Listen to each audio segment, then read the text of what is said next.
como que você tá olhando a alocação de ações, assim, em termos de oportunidade? O que você gosta muito hoje, assim, que você olha e fala: "Cara, isso daqui é uma oportunidade que eu não perderia, que eu com certeza estou alocando ou alocaria na minha carteira", assim. Qual que é a hora exata de você dolarizar o seu patrimônio, assim?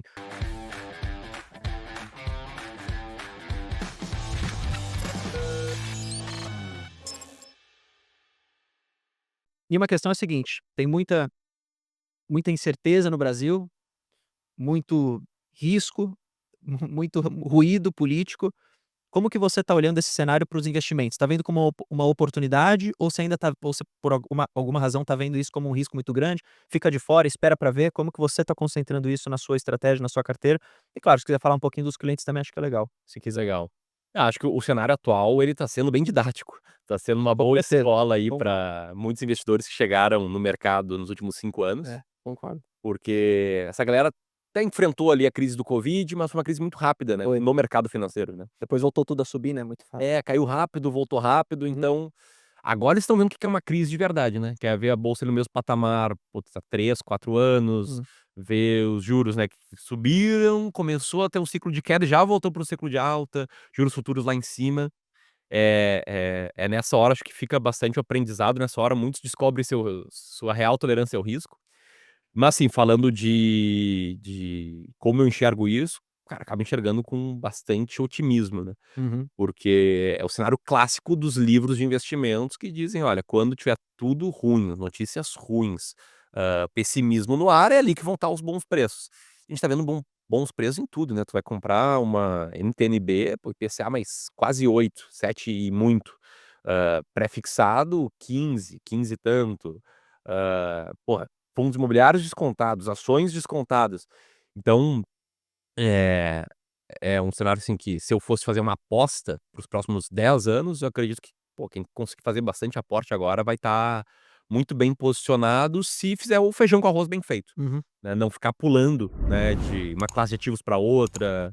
Girando, né, você disse, ficar girando muito. É, girando e, por exemplo, como é que eu vejo o giro, né, galera, hoje muita gente tá indo pra renda fixa pós. Uhum. E era a mesma galera que antes estava indo para as ações, quando, sei lá, 17, 18, 19, bolsa subindo muito, 20, até meados de 21, Verdade. tipo, ó, todo mundo queria investir em ações. Aí esse cara estava ali comprando na alta e agora tá vendendo com os preços bem mais descontados para ir pra renda fixa pós. Uhum. E aí quando mudar o cenário, porque a economia é cíclica e eu acredito que o Brasil não vai para o ralo, vão querer comprar ações de novo. Então, se tu fizer o feijão com arroz, né, que é ter uma alocação de ativos bem certinha, com base não como tu enxerga o cenário, mas no teu perfil de investidor mesmo, né, a Uhum. tua tolerância ao risco, tua capacidade em assumir risco, e tá sempre rebalanceando, quer dizer, ajustando a carteira de volta para aquela alocação de ativos alvo, cara, se o investidor começar a investir agora vai estar muito bem posicionado aí Eu pra concordo. próxima Você década. falou bastante de renda fixa e eu tenho visto alguns vídeos, os últimos vídeos que você tem postado no canal, você tem falado bastante inclusive de tesouro IPCA+, assim. E até às vezes comparando, né, IPCA+, com às vezes um pós-fixado ou um pré-fixado. Quando você fala dessas escolhas de ativos, assim, o que que você gosta muito hoje, assim, que você olha e fala: "Cara, isso daqui é uma oportunidade que eu não perderia, que eu com certeza estou alocando ou alocaria na minha carteira", assim. Um monte de gente fala do IPCA+, né, mas tem muita gente que falava isso, sei lá, IPCA+6, hoje o cara tá levando um nabo na marcação do mercado. Então, como que você enxerga esses momentos e como que você faz seus aportes, assim? É meio em tranches, de pouquinho em pouquinho, é tudo de uma vez? Acho que seria legal de trazer essa visão. Ah, legal. Eu acredito muito, assim, que a o melhor investimento, ele não existe, assim, não existe vou chegar aqui e falar: "Ah, Bruno, porra, o melhor investimento é esse aqui, bora lá todo mundo, aqui a galera Depende tá do no perfil, né? estúdio". É. Vai depender muito do perfil. E, inclusive, tá na minha carteira pessoal de longo prazo, cara, sou um cara bem arrojado, tenho bastante tolerância ao risco, já fiz muita bobagem, sei como é que eu me sinto quando minha carteira cai bastante. Uhum. Minha carteira caiu 35% no covid, sendo que um terço dela era dolarizado e o dólar naquela época subiu. Então minha carteira pessoal, eu não tenho IPCA mais. Não tem. Ações brasileiras, fundos imobiliários, ações norte-americanas, um terço cada. Isso, claro, para o longo prazo. Eu Pro sou mais ou menos assim. Eu não é, tenho FII. e Legal. eu acredito que, cara, É que é por perfil, né, mas você não quer deixar de falar de uma renda fixa que porque, querendo ou não, é um retorno atrativo. Você pega um IPCA mais, sei lá, estava vendendo IPCA mais 7 e pouquinho. Pô, se você levar isso até que você leve para o é vencimento, pô, maravilhoso. é maravilhoso isso daí, entendeu. Só que, de novo, é uma questão de perfil, como você estava falando, eu concordo 100%. É porque quanto mais maior a expectativa de juros no futuro, né, maior a curva de juros futuro, mais descontado fica tudo. Sim. E quando a gente vê um tesouro IPCA+, pagando quase 8 em cima da inflação, 7 e tanto, implicitamente essa taxa tá indo para o valuation das ações, tá tornando as ações mais descontadas, tá Uhum. tornando, ativos de renda variável como um todo mais descontados. Então na pessoa física eu acabo não tendo. Tá. Criei agora, mês passado, uma carteira do canal, que daí eu Hum. quis, pô, fazer uma carteira mais com desenho do perfil médio do nosso investidor. Inclusive eu peguei os vídeos mais vistos, falei: "Ah, a galera tá assistindo vídeo de fundo imobiliário, de Legal. tesouro IPCA+, tesouro pré-fixado". Até educativo, né. É, bem educado. Aí nessa sim tem 20% de peso em renda fixa e inflação, Legal. mas muitos clientes nossos, eu arriscaria dizer que 95% dos nossos clientes, 98 talvez, tem uma parcela maior ou menor, em renda fixa atrelada à inflação. E aí eu gosto, assim, para os nossos clientes, na nossa estratégia de investimentos, na carteira de renda fixa, eu gosto muito de uma alocação que seja metade atrelada à inflação, 1/4 pré, 1/4 pós.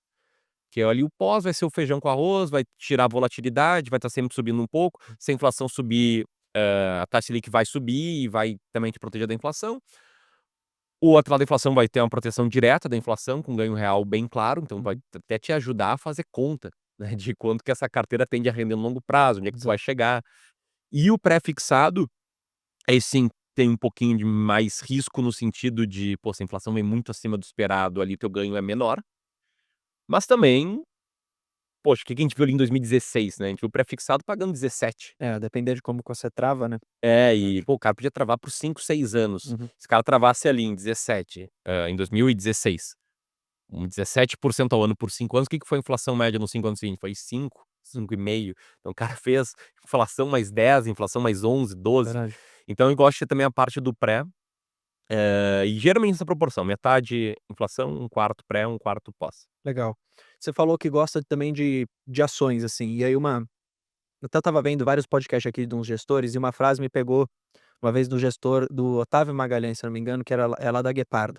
Ele falou assim: "Cara, se a gente tem às vezes um IPCA mais um título público pagando IPCA mais 7, IPCA mais 7,5, a gente tem ações da bolsa brasileira que, se você for calcular também um pouco do retorno, é o IPCA mais 12, IPCA mais 11.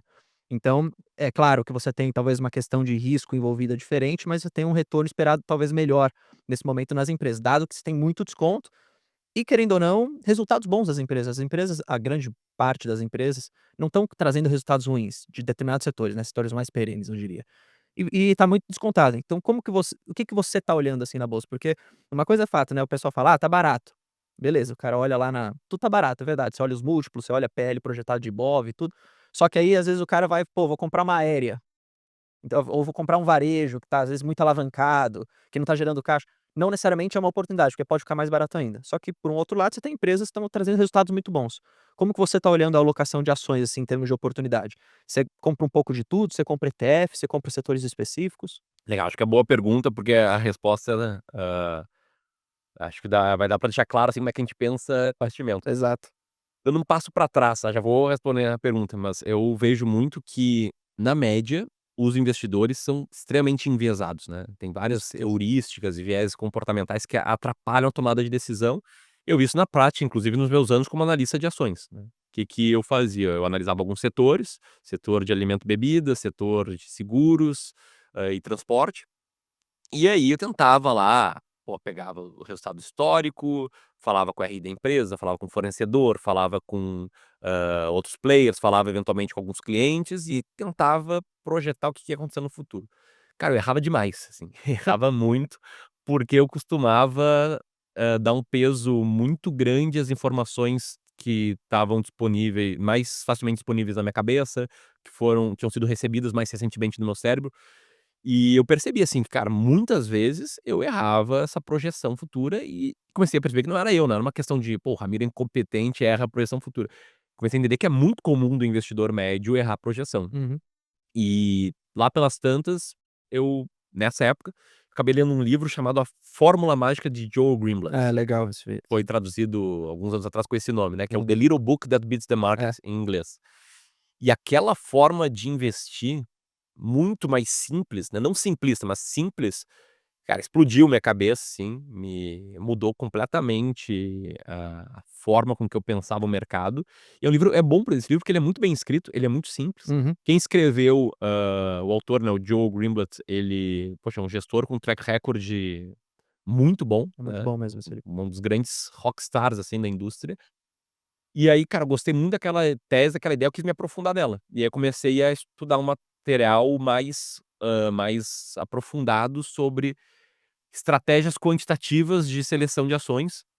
Li livros como a Deep Value, a Quantitative Value, enfim, livros bem mais densos, Uhum, e saí convencido, e é o que eu acredito até hoje, que a melhor forma que tem de selecionar ativos é com, modelos matemáticos que não dependam da tua projeção de futuro. uhum, Então, agora respondendo a tua pergunta, cara, eu vou olhar quais ações comprar. A gente tem 2 fundos de ações lá no clube para os nossos clientes, um chamado Ações Mais Baratas da Bolsa, que é um nome bonito para falar: "Olha, é um fundo que tem as ações com maior relação de lucro operacional por preço, Total Enterprise Value, uhum. de forma quant, olhando os últimos 12 meses". Legal. Com o único trabalho que a gente faz ali, que não é puramente quant, é ajustar o DRE para que o lucro operacional seja de fato lucro operacional. Se tem alguma conta que você Pegar está alguma tendo com a coisa empresa, não recorrente, assim, pra não poluir o pra dado, não poluir o poluir. indicador, é. Isso é o único toque humano, assim, dessa Uhum. estratégia. E aí tem 20 ações, as 20 com maior relação, que o Joe Greenblatt chama de earning yield, mas é lucro operacional por total enterprise value, seria quase que o contrário do EV/EBITDA. É isso. Se não limpar o balanço, é exatamente. Só você inverter. Ah, É isso aí. e e aí, enfim, quant não toma muito tempo, não toma tempo nenhum, não, o time lá faz toda a análise, claro, e não nenhum apego, assim, emocional a alguma ação, não vou O que o modelo te der, você vai reequilibrando, é isso. exatamente. E aí, né, um passo extra que a gente deu nessa lógica de investimento de forma quantitativa é desenvolver outras estratégias, explorando outros fatores. Eu não fui descobrir que tudo vem lá do Factor Investing. O Factor Investing, só para tentar explicar, seria assim, o fator seria uma característica em comum num grupo de ações vencedoras, né, não que todas as ações vão ser vencedoras, senão, né, nossa, seria trilionário já, mas é encontrar características em comum em cestas de ações vencedoras. Então, por exemplo, se tu pegar as 20 ações com maior earning yield ou menor EV/EBITDA e comparar com uma carteira com as 20 ações com pior earning yield ou maior EV/EBITDA, no longo prazo essa cesta aqui vai ganhar com distâncias. Uhum, Inclusive as 10%, as top 10% com, maior earning yield vão ganhar das de 10 a 20, que vão ganhar das de 20 a 30 e por aí vai. uhum. E e aí essa estratégia principal, né, das ações mais baratas da bolsa é explorando o fator valor, mas tem vários outros fatores, né, tem o fator momentum, por exemplo, né, que é pegar ações que mais estão subindo, as ações estão em tendência de alta, porque muitas vezes investidores têm a heurística, o viés de vender rápido as que estão subindo e manter as que estão caindo, né, efeito de exposição, se eu não me engano o nome técnico. E, enfim, vários outros fatores que dá para explorar, mas Começa a cair na carteira e o cara fala: "Não, agora é longo prazo isso daqui", e aqui subiu os 10, 20, não, vende, vamos vender aqui, realizar lucro, lucro bom, lucro no bolso e né. Não, mas uma coisa que é legal, você falou desses livros, e aí até trazendo para alguns outros livros que dão um pouco dessa noção, assim, de achar as empresas com base em alguns fatores, né. Tem um também que é o Faça Fortuna com Ações, que o Décio Bazin escreveu, que ele fala muito de você encontrar empresas que têm uma boa rentabilidade, que pagam no mínimo uma quantia, um yield de dividendos por ano, e aí quando você vai fazendo esses filtros, você vai acabar encontrando empresas que historicamente performaram muito bem, e que tem uma tendência de performar muito bem no futuro também por conta do seu fundamento sólido, resultados sólidos, né, que é o que você está falando aqui. E aí você acaba invariavelmente chegando em alguns setores, assim, que pelo menos quando eu invisto, assim, eu faço isso também, eu acabo chegando em alguns setores específicos. Então, por exemplo, eu nunca comprei varejo, nunca comprei aéreas para minha carteira. Você poderia, às vezes, em algum momento, comprar esse tipo de setor ou por conta desse tipo de investimento que você faz, você acaba focando em alguns setores específicos, sei lá, como bancos, elétricas, commodity, alguma coisa do tipo? Como que você vê, assim? legal, às vezes aparece setores mais delicados, assim, na Mas aí você não tem problema em investir nele, porque não, aí de novo você está seguindo o modelo. é. Entendi. E inclusive, assim, nossos primeiros clientes, eu fico com pena porque a gente tinha poucos clientes, né, Uhum, mas em 2016, 17, a gente ficou 1 ano e pouco com Magalu na carteira, no meio, né, não pegou toda aquela pernada de alta, mas pegou uma uhum, parte daquela pernada de alta, entendi. que o Magalu é um caso bem interessante de analisar, entrar ali no Google, colocar notícias, Magalu, e aí filtrar notícias de 2013 a 2016, é tudo pau, né, Sim. notícias muito ruins. Aí de 2017, 18 até 2021 é tudo, nossa, revolução, maior turnaround da É história. a melhor oportunidade da época, umas coisas assim. Me lembro de uma manchete em janeiro de 21, que era a opinião de, tipo, 25 analistas ou, sei lá, vários analistas sobre Magalu. Isso não é uma crítica aos analistas, né, mas talvez um pouco os vieses dos seres humanos. É o que você estava falando, né. Todo mundo compradaço, assim, era raros os que tinham recomendação neutra, nenhum venda, a maioria compra, alguns neutro. E aí depois de notícias de 23 pra cá, ou 22 pra cá, é só pau de novo. Todo mundo com venda agora. É, todo mundo mas ainda não tá barato o ponto da gente comprar, Não, então, entendi. mas enfim, nos fez ter esses acertos, né, lá atrás, mas também nos fez ter erro, né. Acho que a gente teve Gol por um tempo, ali perto da pandemia inclusive. Mas assim, a gente não foge desses setores, Sim. como a gente tá diversificado em 20 ações, é bem incomum, assim, ter uma concentração setorial, é Uhum. muito incomum. E como também nenhum cliente nosso é só ações, né, assim, Tem que eu que ter sou um perfil mega arrojado, 1/3 da minha carteira é ações. Então, se eu tiver 2 ações de um setor ali mais espinhoso que vai performar muito mal ou que performa muito mal, cara, meu patrimônio ele não vai ser duramente afetado por isso, né. dentro de ações Brasil, assim, de empresas Brasil, eu entendo que você investe dessa forma, porque é uma forma racional que você consegue trazer os seus investimentos, como você comentou aqui. Mas tem algum setor, assim, ou algum tipo de empresa que você goste mais, que você fale assim: "Bom, deixa eu também, talvez aumentar um pouco mais a minha posição nesse tipo de empresa, comprando a ações diretamente, sem seguir aqui, talvez esse modelinho que você está falando do fundo". Você já fez isso em algum momento, assim? Você gosta de alguma empresa a esse ponto, ou você segue, aquilo 100% e é isso? Particularmente, né, pessoa física, eu sigo exatamente o modelo, Exatamente. acho que é sentido, eu acredito ao sentido, eu acredito. É o que eu vendo no sentido de ensinar as pessoas, mas ensino porque eu faço. Mas tem clientes nossos sim, que aí tem determinadas preferências. Essa é uma das belezas da consultoria também, né, porque, Vai vendo eh diferentes visões também, né. dá Isso. pra dar uma personalizada maior. Então, pega um cliente meu que: "Poxa, eu não compro ações do setor A, B e C". Beleza. Não vamos investir pelo fundo aqui, mas vamos comprar diretamente Direto, e ignorar esses setores que tu não gosta, que tu saquei. tem alguma restrição. Lá fora, quando você falou que também na sua carteira pessoal você tem investimentos internacionais. Eu queria entender um pouco de como que você pensa nos investimentos internacionais. Porque, por exemplo, quando eu estava na época da faculdade, conto isso aqui em vários podcasts, eu li um paper que era da teoria dos mercados eficientes, a hipótese dos mercados eficientes, pelo Eugene Fama. E aí, basicamente ele falava, né, que os mercados tendem a ser cada vez mais eficientes, o mercado americano é mais eficiente ainda, por conta de liquidez, tamanho de mercado, enfim, viés de informação, tudo mais. E aí ele falava lá que, como o mercado é quase que 100% eficiente, o preço justo das ações é o que tá em tela, então é muito difícil você gerar alfa, bater o mercado. E aí, entende-se disso depois os investimentos via ETF. Você só compra índices ali de mercado e começa a aplicar. É mais ou menos isso que eu faço. Eu queria entender um pouco qual que é a sua visão. Lá fora, você tem um modelinho como esse que você comentou aqui no Brasil? Ou você compra ETFs, ou você faz um stock picking ativo, como que é? Legal, boa pergunta. Até porque o próprio Só te dei o contexto pra, sim. enfim, sei lá por quê, mas enfim. Não, mas o próprio Fama, né, tem o Three Factor Model, Tem os né, é verdade. assim, por muito tempo a gente só investia via ETF. Uhum. ETF custodiado aqui mesmo, por simplicidade, enfim, simplicidade principalmente, né, na parte sucessória, Tipo um IVVB11? IVVB11. Uhum. Inclusive, somando todos os nossos clientes, a gente deve ter, sei lá, 100, 200 milhões investidos sim em IVVB11, pra mais talvez. Uhum. Eh, mas recentemente a gente, né, nosso time, né, no caso do clube, time de gestão ali, começou a explorar, fazer vários backtesting, explorar diferentes fatores do mercado norte-americano.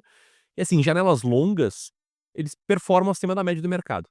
Fator valor, que tá tomando pau nos últimos 15 anos.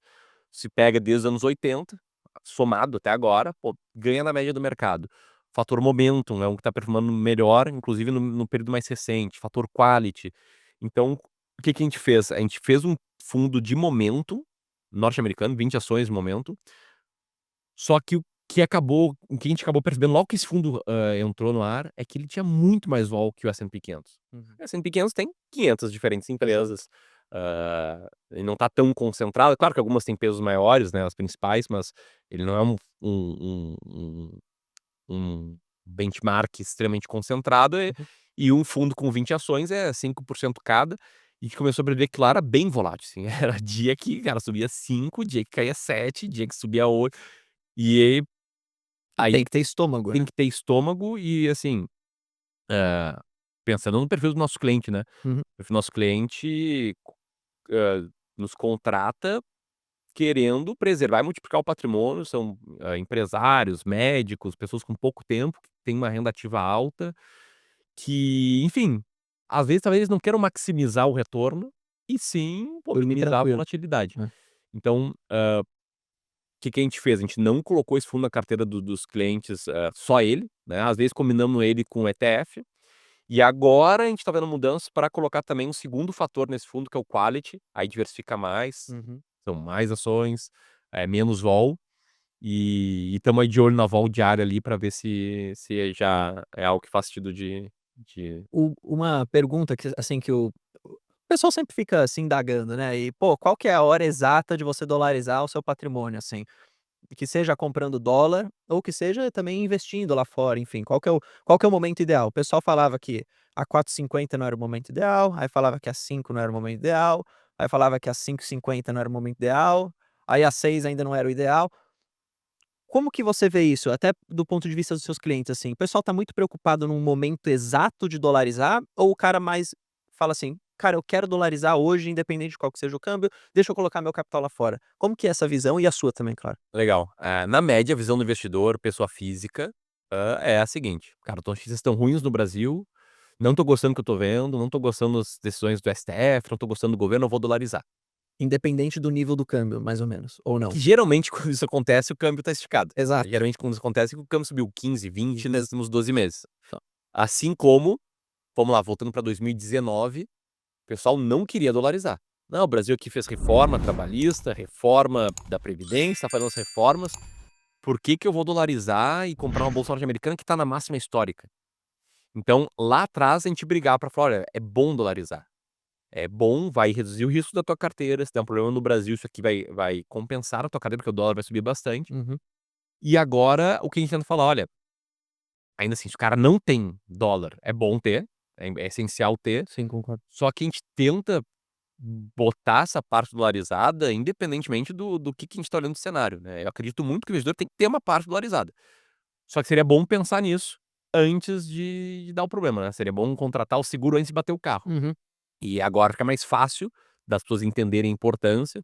Inclusive, a gente recebe muitos depoimentos, assim, agradecendo: "Ah, que bom, muito obrigado por deixar 20, 25% da minha carteira dolarizada, isso que salvou ela no passado. Pô, se não fosse essa É, classe de ativos aqui, eu ia me ferrar". Então o pessoal, ele tá vendo agora a importância de ter dolarizado antes, concordo.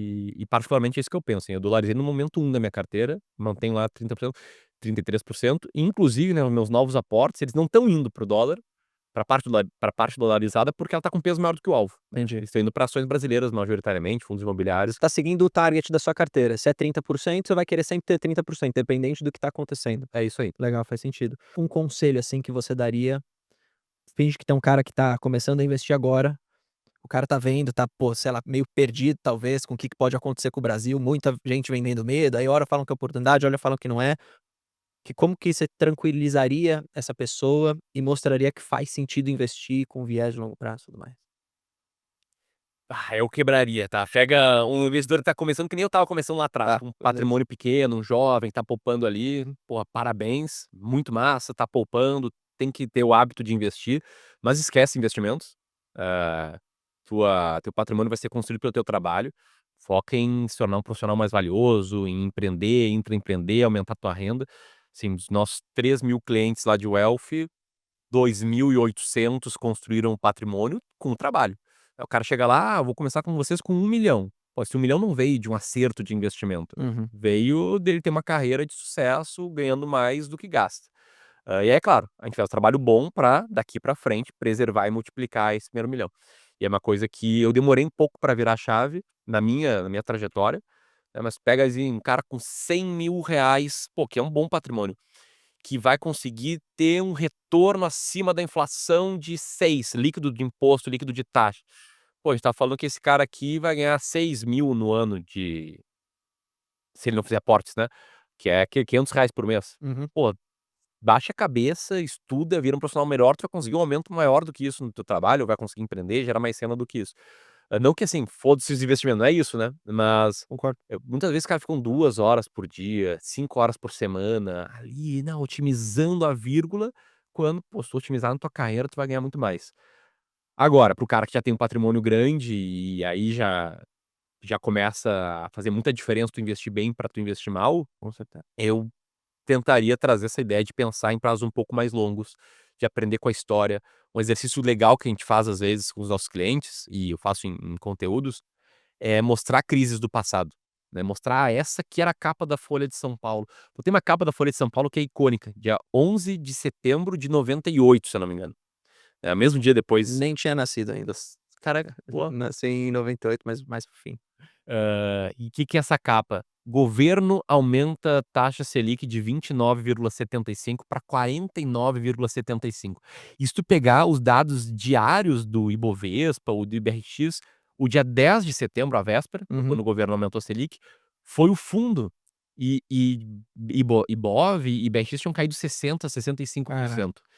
E no dia do fundo, pá, taxa Selic em 50% ao ano. Quem ganhou de lá pra cá, do 11 de setembro de 98 até hoje? Ganhou o cara que comprou bolsa. Por mais que taxa Selic fosse em 50% ao ano, aí imagina o investidor na época vendendo tudo Pô, você é louco, pra com ir pra certeza. Selic. É. Então, pensar assim, não em meses, em anos, e sim em décadas,